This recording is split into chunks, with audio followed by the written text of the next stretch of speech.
அதான் சொன்னேல பானு, அந்த பாண்டிய சுட்ட நபரை நம்ம பிடிக்கணும்.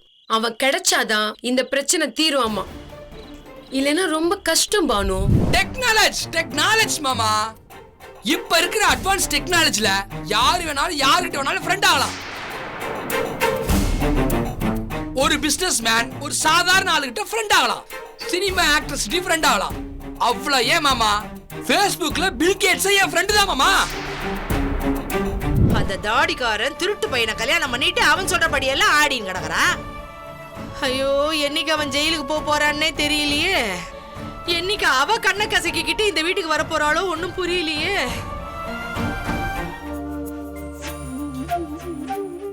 அந்த போன்ல என்னதான் இருக்குன்னு கொஞ்சம் ஓபன் பண்ணி பாரு.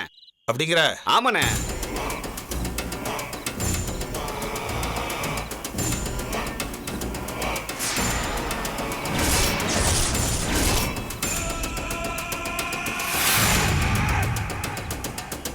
இந்த பொண்ணோட அந்த யாழ்னி இருக்காடா பாரு.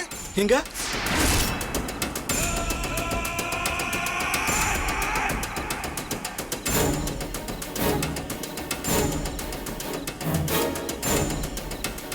டேய், இது யாழ்னி தான்டா. இது அந்த யாழ்னியோட போனா தான்டா இருக்கும். இல்லண்ணே, இதுல ஒரு போட்டோல தான் யாழ்னி இருக்கா. மத்த எல்லா போட்டோலயும் அந்த பொண்ணு தானே இருக்கா. அப்போ நீ சொல்றத பார்த்தா யாழினிக்கு இவ ஃப்ரெண்டா தான் இருக்கணும். டேய், நம்ம யாழினிய நெருங்கிட்டோம்டா. டேய், நல்ல ஐடியா கொடுத்தடா. இந்தடா.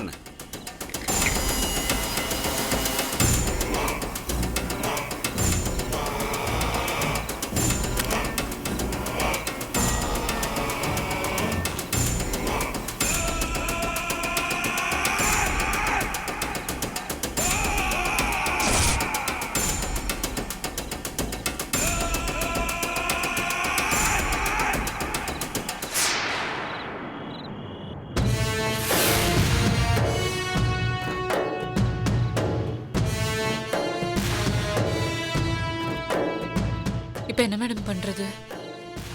அந்த பாண்டி சுடப்பட்டு இறந்த இடம் மரக்கான பக்கத்துல. அது வேற லிமிட். ரெண்டாவது, அந்த பொண்ணு ஜென்சியும் இருந்த வீடியோவும் மிஸ் பண்ணிட்டா. இப்ப என்ன பண்ண முடியும் நினைக்கிறீங்க? இல்ல, இந்த கொலைக்கு காரணம் வீரமணி தான் மேடம். நீங்க யூகத்தின் அடிப்படையில சொல்றீங்க. இல்ல, நான் ரொம்ப ஸ்ட்ராங்காவே சொல்றேன். அந்த ஆள் தான் காரணம். ஆனா நமக்கு சாட்சி எதுவும் இல்லையே.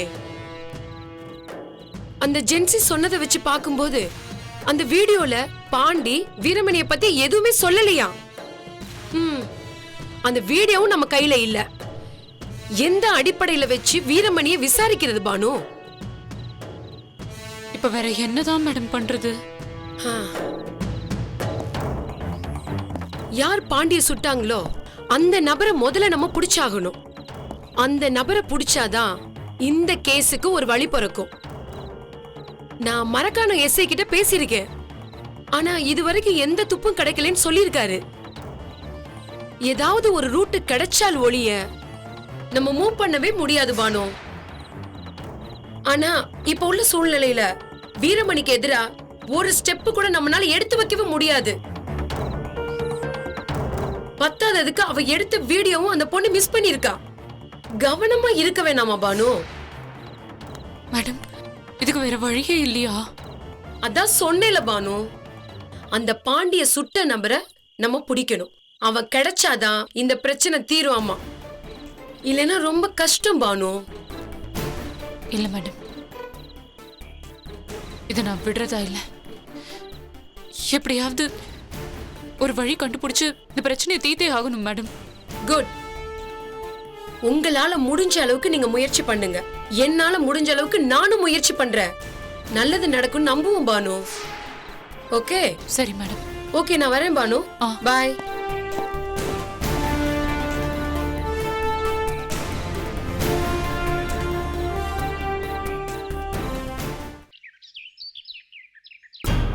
கவிதா, கவிதா. ஐயோ, ஏய் வாடி சீக்கிரம். என்னங்க? வரேங்க. அக்கா உள்ளதான் இருக்காங்க. இங்க தாண்டா இருக்கேன். ஏண்டா கத்திக்கிட்டே கிடக்குற? மிஸ் என்ன தெரியாம பேசிட்டு இருக்கா? மாமா எங்க? உள்ள தாண்டா இருக்காரு. சரி, வா வா வா. சீக்கிரம் வா. என்ன விஷயம்? வா. ஏய் சொல்லு.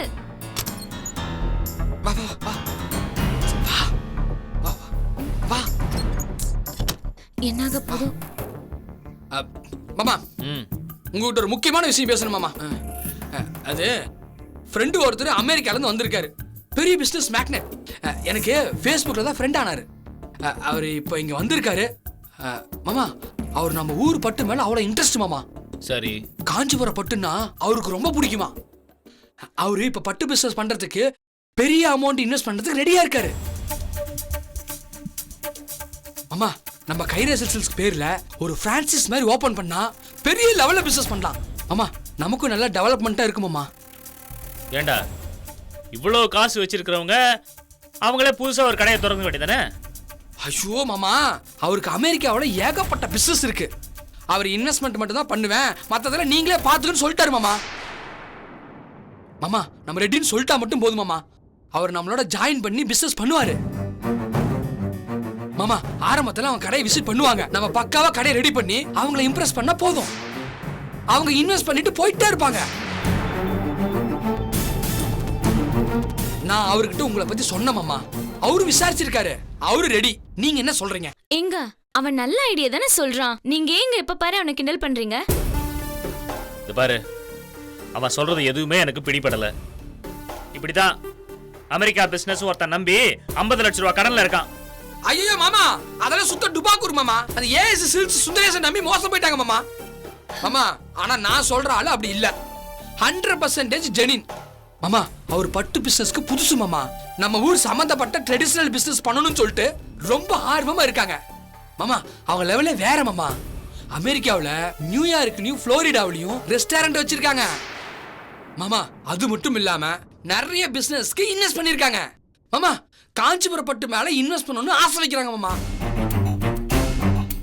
முதல்ல நான் கேட்கிற கேள்விக்கு பதில் சொல்லு. மாமா கேளுங்க மாமா. இவ்வளோ பெரிய ஆளு உனக்கு எப்படி ஃப்ரெண்ட் ஆனாங்க? ஐயோ மாமா நீங்க இன்னும் அந்த காலத்து ஆளு மாதிரி தெரியாத மாதிரி பேசிட்டு இருக்கீங்க. டெக்னாலஜி மாமா. இப்ப இருக்கிற அட்வான்ஸ் டெக்னாலஜில யாரு வேணாலும் யாருக்கிட்ட வேணாலும் ஃப்ரெண்ட் ஆகலாம். ஒரு பிசினஸ் மேன் ஒரு சாதாரண ஆளுகிட்ட ஃப்ரெண்ட் ஆகலாம். சினிமா ஆக்ட்ரஸ் ஃப்ரெண்ட் ஆகலாம். அவ்வளவு ஏன் மாமா ஃபேஸ்புக்ல பில் கேட்ஸ் என் ஃப்ரெண்ட் தான் மாமா. இவரு என் ஃபேஸ்புக் வால பார்த்திருக்காரு. என்னோட பிரில்லியன்ட் அவருக்கு தெரிஞ்சிருக்கு. சோ என்கிட்ட அப்ரோச் பண்ணாரு. மாமா இன்னொரு விஷயம் சொன்னா நீங்க நம்ப மாட்டீங்க. முதல்ல அவரு தான் எனக்கு ஃப்ரெண்ட் ரெக்வெஸ்ட் கொடுத்தாரு. டேய் என்னடா சொல்ற? உங்களுக்கு வேற அட்வான்ஸ் டெக்னாலஜி தெரியாதுல்ல. அதாவது அவரு தான் முதல்ல என்னோட ஃப்ரெண்ட் ஆகணும்னு ஆசைப்பட்டாரு சொல்றேன். மாமா முதல்ல இருந்தே நீ ரொம்ப அண்டர் எஸ்டிமேட் பண்ணிட்டு இருக்கீங்க மாமா.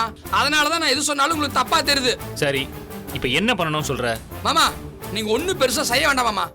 கொஞ்சம் செலவு பண்ணி கடையை ரெடி பண்ணணும். அப்புறம் அந்த காஞ்சிபுரம் மட்டும் இல்லாம சென்னை, பேரூர் இந்த மாதிரி இடத்துல பிரான்ச் ஆரம்பிக்கணும். மாமா இந்த பில்டிங் இன்ஃப்ராஸ்ட்ரக்சருக்கு கொஞ்சம் செலவு பண்ணா போதும் மாமா. மொத்தத்துல அவங்க பாத்துக்குவாங்க. கொஞ்சம் செலவுனா எவ்வளவு? 1.5 கோடி.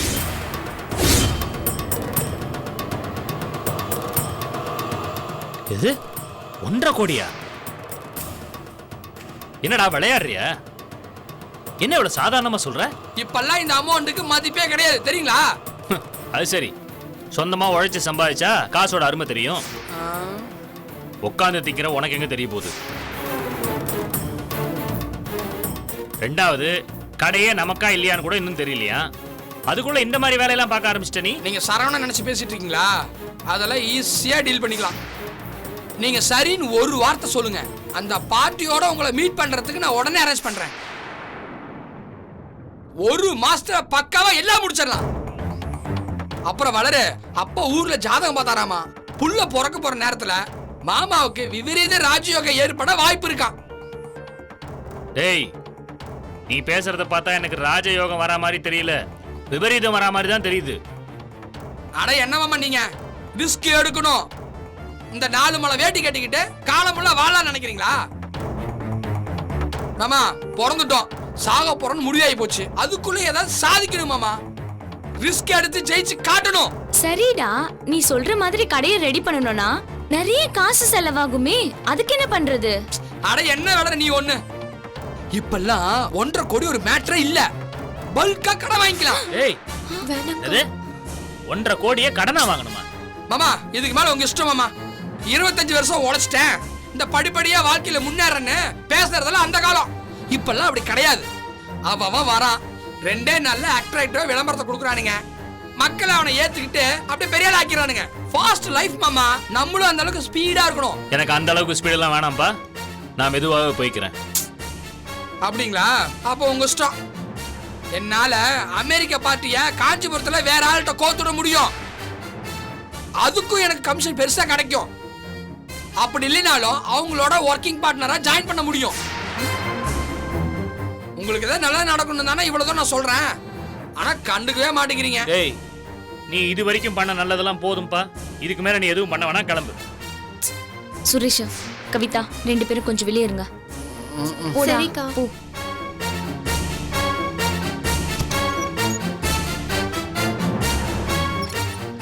ஏங்க, அவன் சொல்றத கொஞ்சம் கேளுங்களங்க. உங்க நல்லதுக்கு தானே சொல்றான்.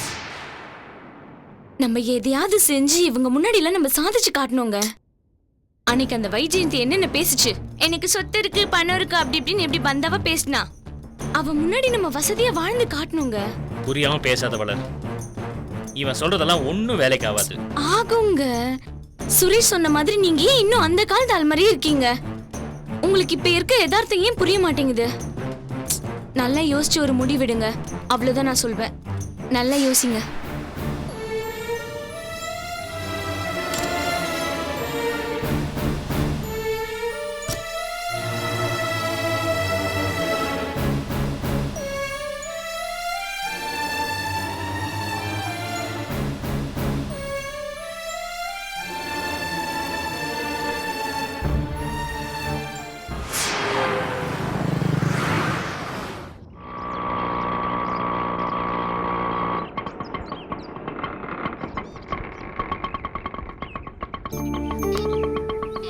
பாத்து இருங்கயா. சரி சரி. மெதுவா வாயா.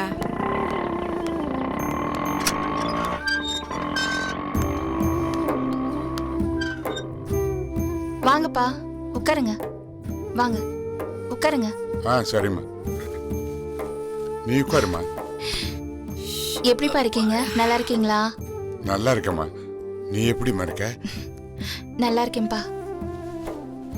எனக்கு தான் பாதி நாள் ஆஸ்பத்திரி பாதி நாள் வீடுன்னு ஆயிப்போச்சு. எதுக்குப்பா கவலைப்படுறீங்க? அதான் டாக்டர் வீட்ல வச்சு பாத்துக்கலான்னு சொல்லிட்டார்ல, அப்புறம் என்ன? மாப்பிள்ளை நினைச்சா தாம ரொம்ப கஷ்டமா இருக்கு. அவ்வளவு நல்ல மனுஷன், அவருக்கு போய் இப்படி ஒரு நிலைமை வந்துடுச்சு. என்னப்பா பண்றது? எல்லாம் விதி. விதியெல்லாம் இல்ல மீனாட்சி, எல்லாம் சதி. எல்லாரும் சேர்ந்து சொத்தை பங்கு போட்டுக்கிட்டு அவரை சிக்கல்ல மாட்டி விட்டுட்டு போட்டாங்க.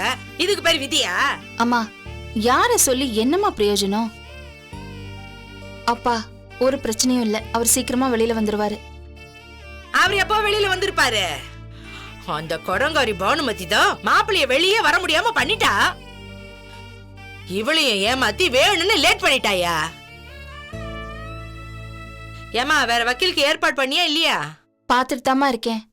அப்புறம் இன்னொரு விஷயம், உண்மையிலேயே பானு எனக்கு உதவி பண்ணணுங்கிற நோக்கத்துல தான் இருக்கா. ஆனா உங்க பேச்ச கேட்டுக்கிட்டு தான் இந்த கேஸ்ல இருந்து அவளை விலக சொன்னேன். இப்ப கூட எனக்கு தப்பு பண்ணிட்டோமோன்ற ஒரு குற்ற உணர்ச்சி இருக்கு. நீ சும்மா இருக்கிறியா கொஞ்சம் பேசாம? நான் சொல்றேன்ல அந்த பானுமதி சரி கிடையாதுன்னு. நீ வேணா பாத்துக்கிட்டே இரு மீனாட்சி. இந்த பாரு, நீ ஒரு பெரிய வக்கீலா பார்த்து பேசணும்னு வச்சுக்க, மாப்பிள்ளை சீக்கிரமே வெளியில வந்துருவாரு. அப்ப தெரியும் அந்த பானுமதி எவ்வளவு சதி பண்ணி இருக்கான்னு. என்ன இந்திராணி, அவதான் இவ்வளவு தூரம் சொல்றாள்ல, அவ இஷ்டப்படி நடக்க விடா. நீ ஏன் உனக்கு தேவையில்லாத விஷயத்துல தலையிட்டு இருக்க? இவ இஷ்டப்படி நடந்தது தானே கைராசி குடும்பம். இவ தானே அந்த குடும்பத்தை அப்படியே தாங்குன்னு தாங்குனா. இப்ப என்னாச்சு பார்த்தல்ல? எல்லாரும் இவங்களை நடு ரோட்ல விட்டுட்டு அவங்க எல்லாருமே சந்தோஷமா தான் இருக்காங்க. இத பாரு, இப்ப கூட இந்த பைத்தியக்காரி இருக்காள, எல்லாம் வெளுத்ததெல்லாம் பாலுன்னு நம்பிக்கின்னு கிடக்குறா. மாப்பிள்ள கூட பிறந்த அண்ணன் தங்கச்சிங்க அத்தனை பேரும் மொத்தமா இவளுக்கு நாமம் போடுற மாதிரி மாறி போட்டாங்க. அது மட்டும் இல்லாம அந்த பானுமதிக்கு இவளை கண்டாலே ஆகாது. இப்ப திடீர்னு அவ மாறிட்டான்னு சொன்னா எப்படியா நம்ப முடியும்? ஏன் அவ ஆஸ்பத்திரிக்கு வந்து பணம் கட்டினப்போ ஆகா ஒன்னு பானுமதி போகுந்த, இப்ப போய் இப்படி கரிச்சு கூட்டிட்டு இருக்க? நல்லா கேளுங்க. ஆமா, நல்லா கேளு. நானும் தான் அந்த பொண்ணை முதல்ல நம்பி தொலைச்சேன். அதுக்கப்புறம் யோசனை பண்ணி பார்க்கும்போது எனக்கு கூட அந்த உமாவும் அந்த பானுமதியும் ஒரே வீட்டுல தான் இருக்காங்க. ஆனா வெளியில என்னமோ எலியும் புனிய மாதிரி அடிச்சுக்கிற மாதிரி சொல்றாங்க. எப்படியா ரெண்டு பேரும் சண்டை போட்டுட்டு ஒரே வீட்டுல இருக்க முடியும்? எல்லாரும் ஒன்னா சேர்ந்துக்கிட்டு ஏதோ என் பொண்ணு அப்பா இருக்கிறாள இவளை ஏமாத்துறாங்கய்யா. எல்லாரும் டிராமா போடுறாங்க. சரிம்மா, மத்த விஷயங்கள் எல்லாம் விடு. மாப்பிள்ளை உள்ள இருக்கிறதுனால அவங்களுக்கு என்ன நல்லது நடந்துற போகுது? அந்த விஷயத்துல அந்த பொண்ணு பானு ஏன் நடிக்கணும்? யா கூறு கட்டத்தனமா பேசின்னு கிடக்காத. அவங்க நமக்கு எந்த நல்லதும் நடக்க கூடாது, கெடுதல் தான் நடக்கணும்னு கங்கணம் கட்டிக்கிட்டு இருக்காங்க. அதனால்தான் பாவம் மாப்பிள்ளை வெளியே கொண்டு வர முடியாம பண்றாங்க.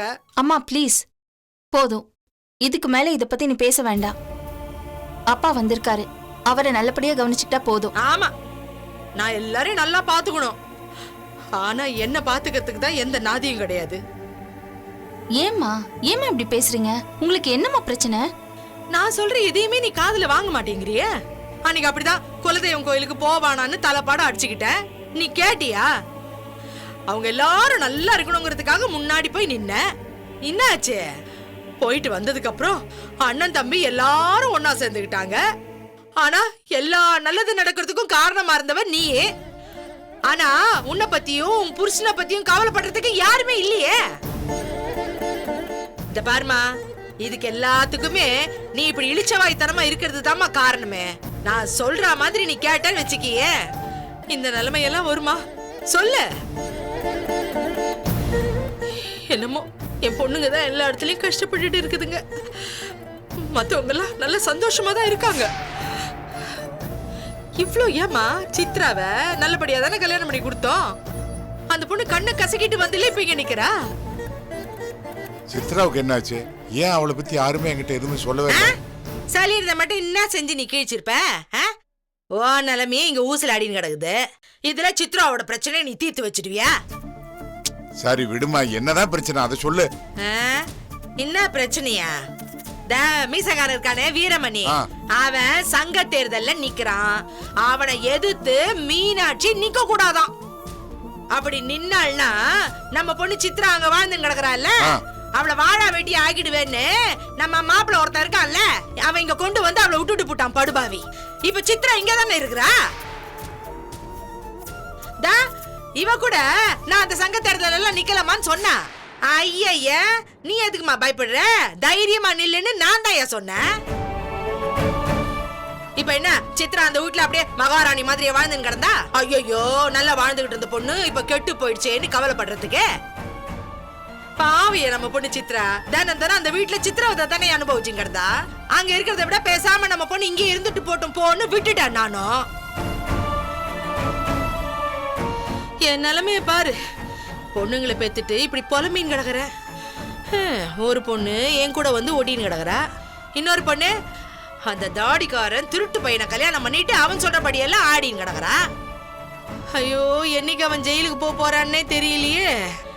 என்னைக்கு அவ கண்ணை கசக்கிக்கிட்டு இந்த வீட்டுக்கு வர போறாளோ ஒன்னும் புரியலையே. ஆனா உன்னையா நிச்சயமா சொல்றேன், கூடிய சீக்கிரம் கவிதாவும் இந்த வீட்டுல வந்து உட்காரத்தான் போற, பாத்துக்கினே கடை. கடைசியில என் பொண்ணுங்க 3 பேருமே நல்லா வாழலையா?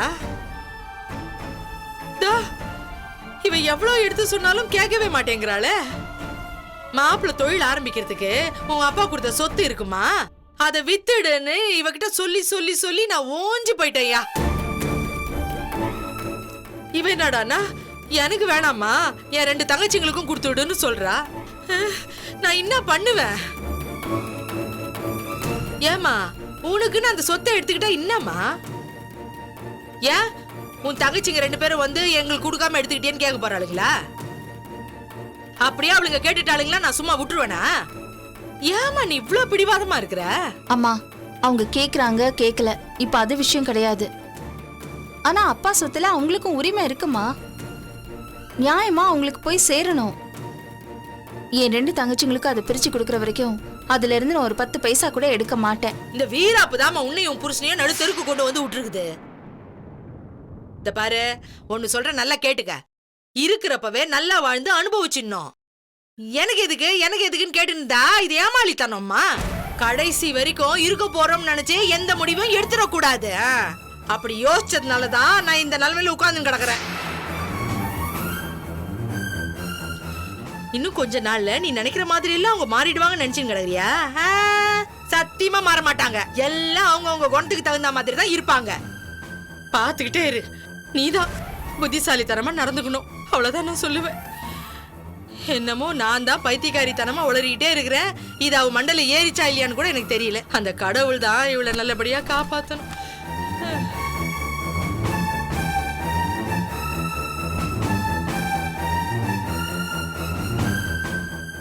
அப்பா, நீங்க எதையும் மனசுல போட்டு குழப்பிக்காதீங்க. அம்மா எப்பவுமே இப்படிதான். நான் சொல்லிதான் தெரியணுமா?